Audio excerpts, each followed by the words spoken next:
C'est vrai que ça fait 2-3 ans qu'on réfléchissait à trouver une articulation entre notre désir d'action, de mobilisation de la société, et puis toutes les réflexions qu'on avait cumulées depuis des années. Je pense que ce manifeste est un manifeste qui dit quelque chose.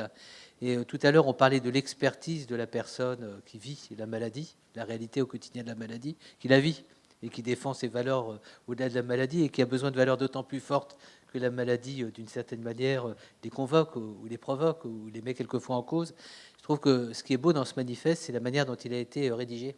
C'est-à-dire, il y a beaucoup de témoignages, c'est-à-dire les éléments, les verbatims sont aussi intéressants d'une certaine manière que les quelques points un peu forts, un peu saillants qu'on veut mettre en valeur. La vraie question, c'est comment maintenant faire que ce manifeste diffuse. On a toutes les intentions de ce côté. Quel type d'événement on peut organiser? Déjà, vous prenez tous les exemplaires qui restent et vous allez C'est un diffuser premier ça. Point.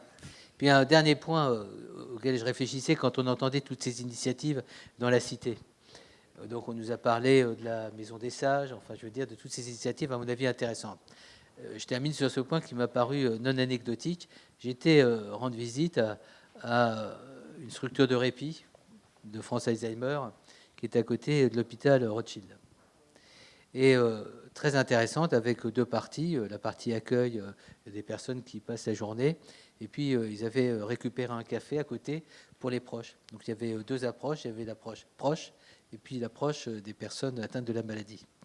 Et le directeur m'a fait visiter les alentours. Et tous les commerçants du quartier étaient au courant qu'il y avait cette structure. Et ils avaient, j'allais dire, associé véritablement le quartier au fait qu'il y ait une structure Alzheimer qui était considérée comme un symbole extrêmement fort pour le quartier.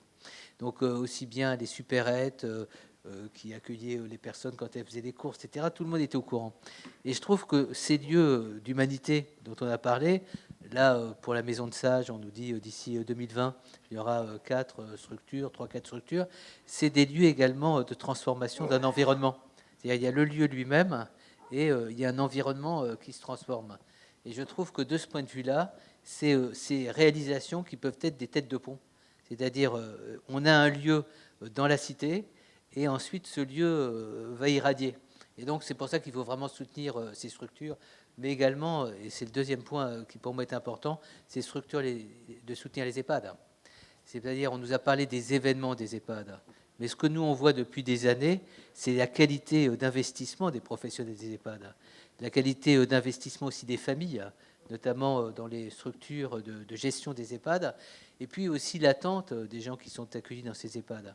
On a des lieux qui sont des lieux tout à fait emblématiques de ce qu'est la vie démocratique. Tout ça pour terminer, pour vous dire tout ce qu'on fait à l'espace éthique et politique.